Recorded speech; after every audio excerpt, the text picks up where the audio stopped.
Amigas, amigos de Mercosur al Día, bienvenidos una vez más a un nuevo programa de nuestra conversación, nuestro resumen que hacemos junto al profesor Aldo Centurión desde la ciudad de Asunción en Paraguay para comentar hechos y situaciones que están ocurriendo o que han ocurrido en las últimas horas en nuestro continente. ¿Cómo está, Aldo? Gusto de saludarte. ¿Qué tal, José?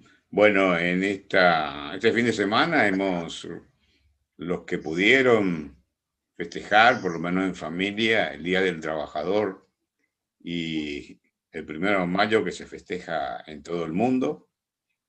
Y también preocupados por lo que está pasando con la pandemia.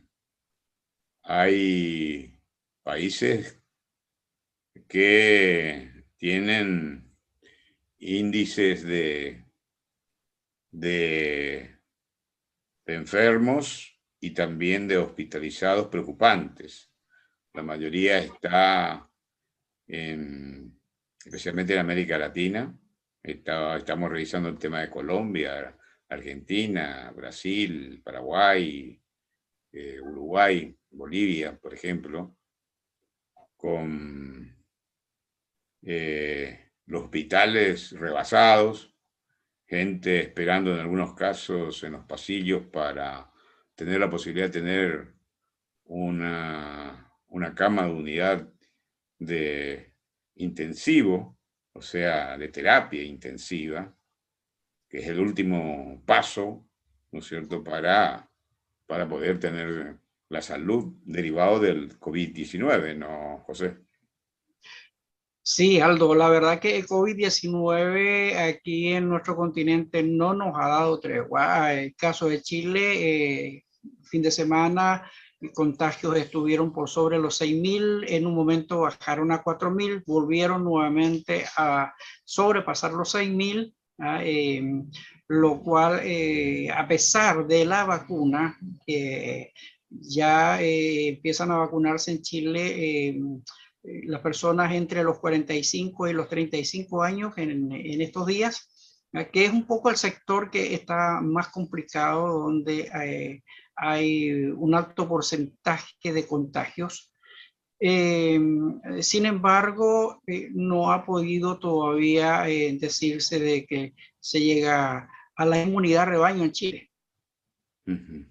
Bueno, entonces, bueno, hay que tener Hecha, paciencia y bueno, sí, y trabajar mucho en el tema el de salud. tema, sí, el tema, Aldo, pasa por la responsabilidad personal, porque no es posible que estemos viendo, te digo, en cada uno de nuestros países, una gran cantidad de fiestas ilegales, masivas, con mucha gente, mucha concurrencia, sin el uso de la mascarilla o barbijo, lo cual obviamente está exponiendo a que la cantidad de contagios se siga manteniendo alta. Así es que la responsabilidad personal creo que va en primer lugar. Bueno, Ahora, ¿qué ha perfecto, sucedido, excelente. Aldo, Entonces, durante el fin de semana?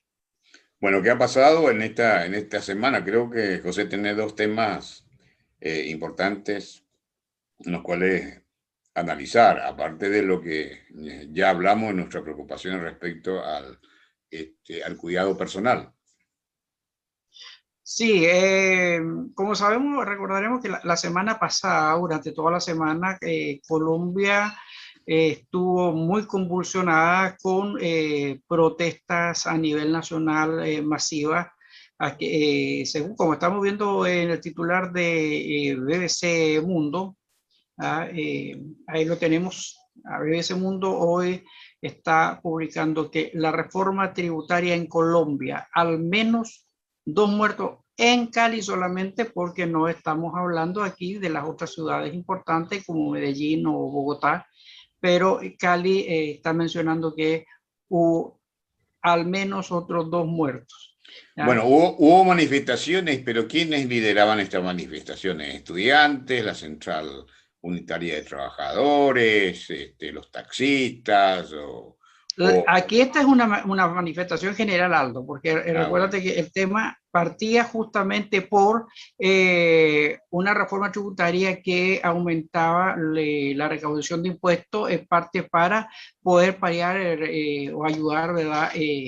Al tema COVID. Lógicamente que la sociedad ha reaccionado mayoritariamente contra esta propuesta que tenía el presidente Iván Duque, que en el día de ayer por la tarde la retiró desde el Congreso. Así es que esperamos que esta situación pueda traer tranquilidad social a Colombia, porque es un problema bastante delicado que hay desde el punto de vista social con la aplicación de un nivel de impuestos para un sector que está siendo bastante castigado, como es la clase media, no solamente en Colombia, sino en todos nuestros países. Parece ser, José, un poco que los presidentes están un poco alejados de la realidad, y especialmente cuando tienen que tomar medidas de políticas públicas, o por lo menos proyectos de políticas públicas que incidan en la ciudadanía. Es el caso de Chile y el presidente Piñera hace muy poco, que estuvo en contra del retiro del 10% cuando el Parlamento, por mayoría absoluta prácticamente, aprobó ese retiro por la necesidad de las familias en cuanto a ingresos. Hay que tener en cuenta que el COVID-19 de la pandemia lo que hace es matar empleos, y las empresas que son formales tienden a ser informales por una razón lógica. Hay sectores en la mayoría de los países cerrados, o que han estado cerrados por mucho tiempo. Hay que tener en cuenta que la pandemia tiene más de un año, a partir de marzo del año 2020, ¿no? Sectores como gastronomía, hotelería, o sectores informales, o sectores de transporte, de estudiantes, por ejemplo, estudiantes de las clases primarias y en algunos casos secundaria también, ¿no es cierto? Aquellos que trabajan todo lo que significa educación universitaria, por ejemplo, ¿no? Y todo lo que significa el turismo, ¿no? El traslado de personas de un país a otro, eventos. Entonces, esta medida de reforma tributaria que en línea general era general, castigaba a los, tengo entendido, a los de clases pobres o clase media o clase media alta, y no castigaba a aquellos que pueden soportar más digamos, este castigo de una u otra manera, o esta crisis económica, a los de altas riquezas, que es un grupo reducido, pero de alguna manera se puede aplicar, o puede haber una contribución en los que tienen más, para que pueda solventar los gastos derivados de hospitales, porque de hospitales y derivados de la salud, y también lo que es la atención de la gente. Porque, por un lado, tiene la posibilidad el gobierno de acudir a nuevos impuestos, pero hay que analizar dónde inciden los impuestos, ¿no? Porque si incide en el trabajo, es lógico que va a reaccionar la gente, pero si incide, por ejemplo, en exceso de riqueza, no necesariamente, o aquellos productos que son suntuarios. Y el otro tema que tienen los gobiernos, la otra alternativa, es un préstamo, y la otra finalmente que produce inflación es hacer trabajar la maquinita, es decir, pedirle al Banco Central anticipo o emitir moneda nacional, ¿no? Entonces, y ahí tenemos una serie de problemas, y por supuesto tiene que hacer análisis entre el costo social de la medida y el beneficio social. Entonces están fallando los presidentes en ese sentido, porque en el caso de Piñera tuvo que retroceder a instancia del Tribunal, Tribunal Tribunal Superior, Constitucional. constitucional, que es la instancia judicial que tiene Chile, y en este caso por la reacción de la ciudadanía de diferentes sectores, y tal así que esto ha producido muertos. Entonces, las medidas de políticas públicas tienen que ser bien pensadas, analizadas, para ver un poco los efectos que pueden producir, bueno, en el momento dado que se anuncia, y durante todo el proceso hasta la implementación, ¿no? Y luego, finalmente, hasta cuándo esta medida, si es una medida permanente, es una medida temporal. Sí, tú sabes que en el caso de Chile, ¿verdad? Luego de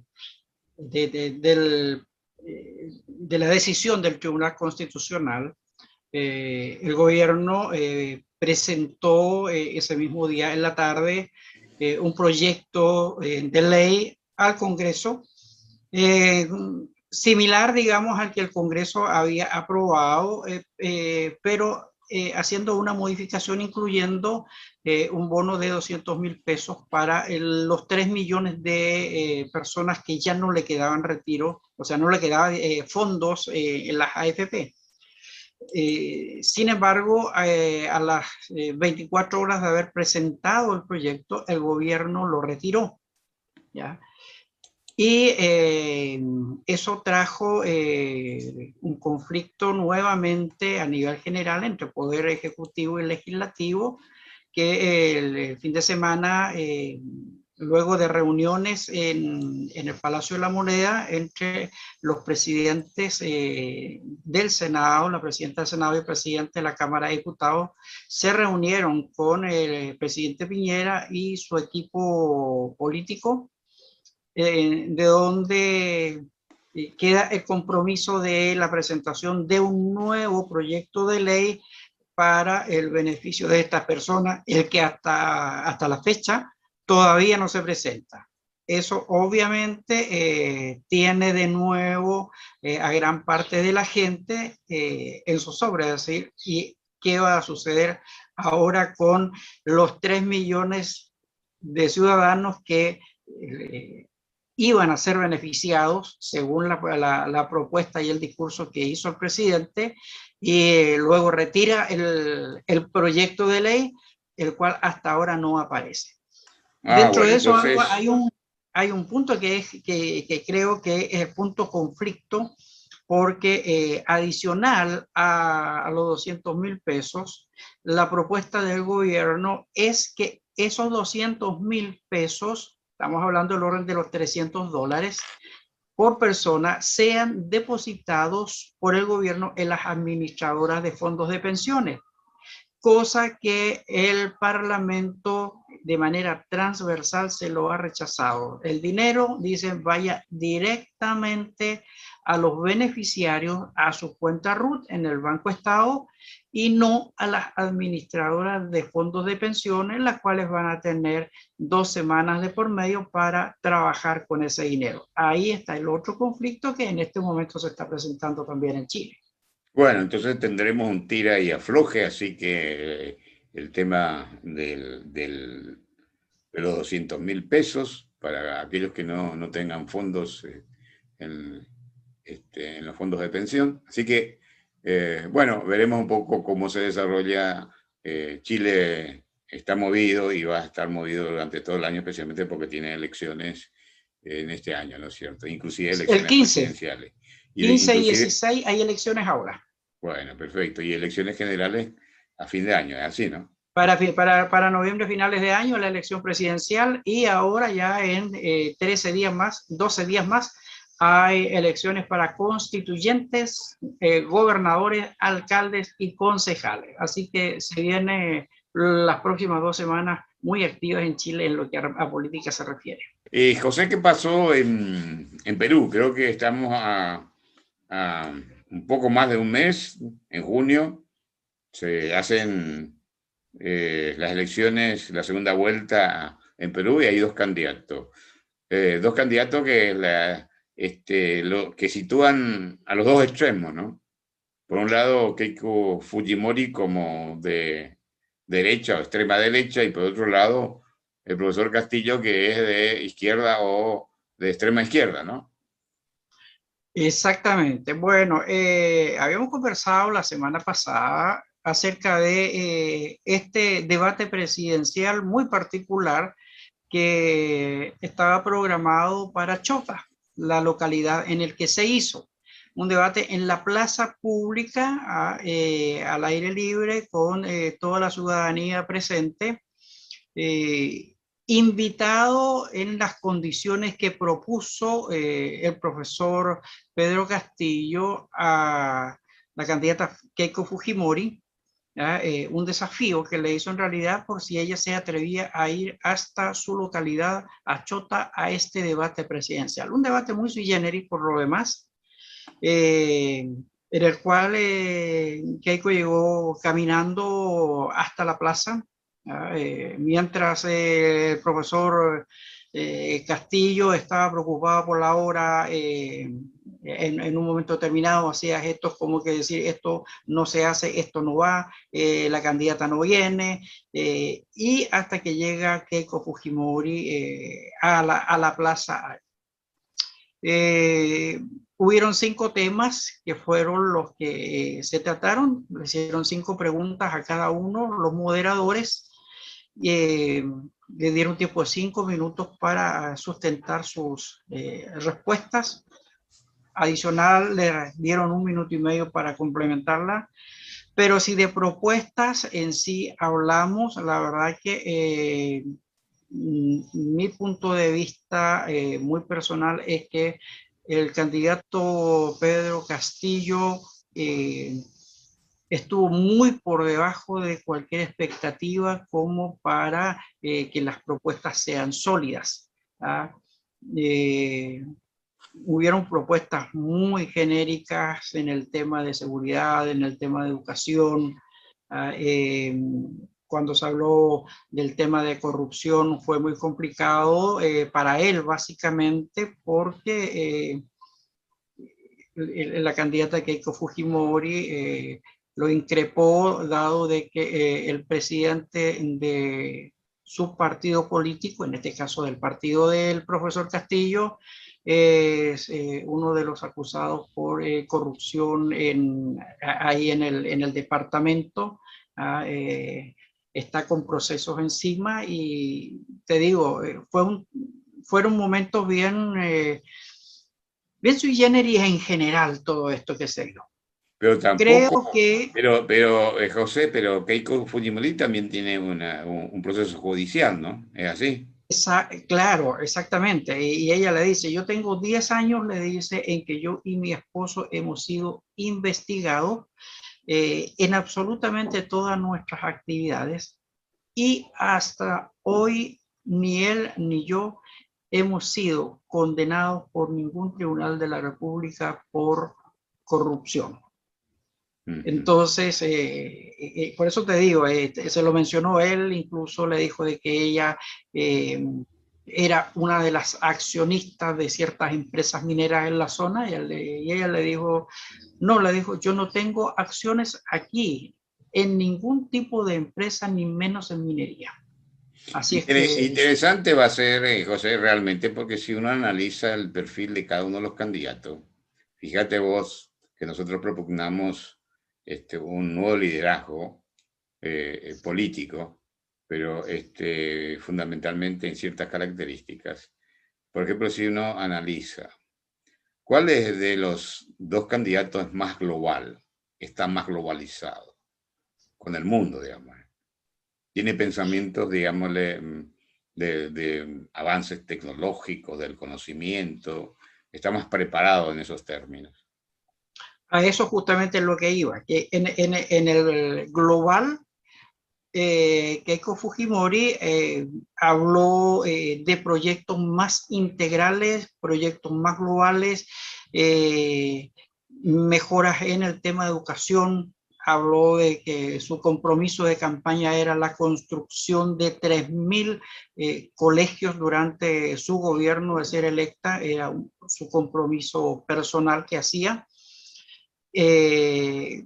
Construcción de hospitales en los respectivos departamentos, avances en sistemas de tecnología, creación de institutos para formación técnico profesional. Es decir, Fujimori fue mucho más concreta en cuanto a las propuestas para el desarrollo, no solamente desde el punto de vista educativo, sino también en el punto de vista empresarial, de una apertura y un apoyo a la agricultura, como uno de los ejes principales del Perú, y también a la pequeña y mediana empresa, a los emprendedores. En eso Interesante, Pedro interesante. Carrillo Sí, no tuvo Pedro Carrillo sí. propuestas, sino que Carrillo habló más de la nacionalización.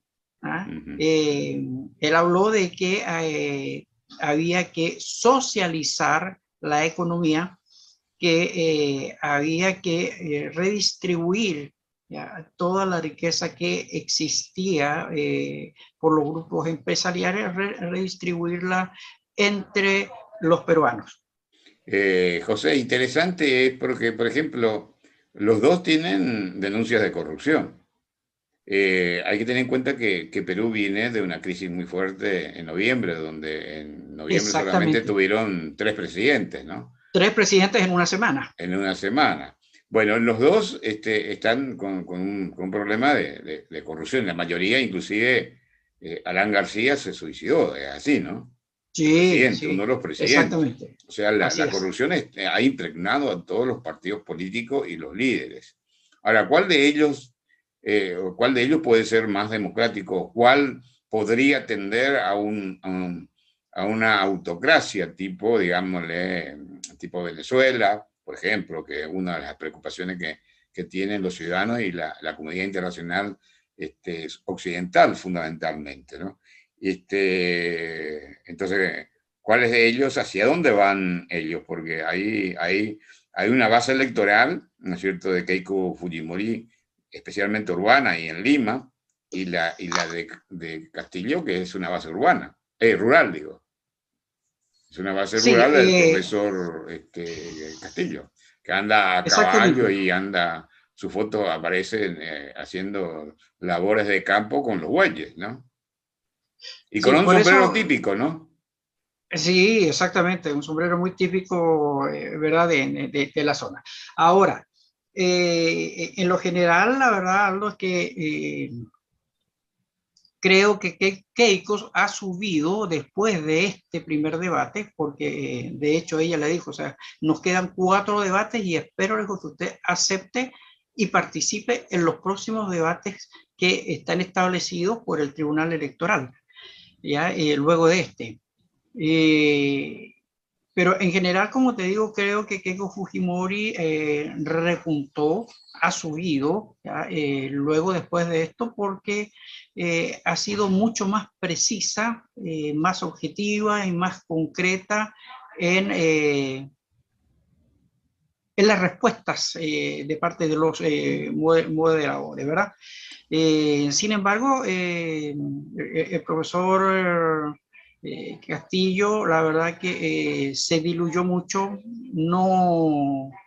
no tuvo objetividad, ¿verdad? Fue muy genérico y apuntó mucho más. Incluso hay una parte, te digo, de su exposición en la que prácticamente señaló que con respecto a quienes están en las cárceles, que no iban a haber más presos en las cárceles, porque las cárceles él las iba a considerar ahora como escuelas. Y obviamente que eso generó, te digo, por parte de la candidata, como uno dice, como un signo de interrogación, como, o sea, ya se acaban los presos en el país, no va a haber más presos, ¿qué vamos a hacer con ellos? Sí, interesante un poco cuál va a ser el proceso, especialmente ver las características de cada uno de los líderes. Aparentemente, Keiko Fujimori tiene mejor equipo desde el punto de vista equipo político, equipo económico, equipo eh, eh, de expertos en determinados temas como educación, salud, ¿no? Aparte que han estado ya en el gobierno de una u otra manera, es la tercera vez que se candidata, o sea, Claro, tiene una visión clara ya de tiene que una quiere ser, experiencia, quiere, tiene... quiere ser presidenta de la República y Castillo aparentemente tienen las ganas, pero tengo entendido que inclusive le preguntaron sobre su equipo y no tenía nombre, o si tenía nombre, estos nombres estaban muy complicados en algunos aspectos Exactamente, relacionados a mala praxis de sí, administración. sí. Exactamente, ese justamente fue uno de los puntos que Keiko más le recalcaba y le hacía presente cada momento que tenía justamente de dónde estaba, dónde están sus acompañantes, qué hace cada uno de ellos. Bueno, y en el caso de que se hagan los 4 debates, aparentemente, de mi punto de vista, creo que con cada debate, como tiene pocas propuestas, Pedro Castillo no está preparado todavía para administrar la cosa pública y ser un presidente de la República. Yo creo que un presidente de la República debe ser el individuo más capaz de que tenga la República del Perú, pero no necesariamente, porque muchas veces la propia ciudadanía vota a candidatos que saben que le van a defraudar porque no están preparados, porque tienen que ser sabios los presidentes, ¿no? Porque tienen que negociar permanentemente, tienen que tener sensibilidad social, responsabilidad social, ser demócratas, no corruptos, por ejemplo, ¿no? Y estar permanentemente preparado, y por otro lado un equipo, y promover políticas sociales en beneficio de la ciudadanía. Entonces, es tan difícil cuando aparecen inclusive cantantes, jugadores de fútbol, como candidatos que dicen que no van a resolver nuestros problemas, ¿no? Pero en la vida real es así. Una cosa es la propuesta del candidato y otra cosa es la realidad. Por eso mi pregunta es lo siguiente, José, si vos fueras, digamos, es muy difícil ser asesor, digamos, a veces uno puede fallar o no, ¿no? Porque en política es muy dinámica, especialmente cuando estamos cerca de las elecciones y hay mucha sensibilidad y es emocional. Dice que el votante muchas veces votan en una semana antes y el voto o del mismo día.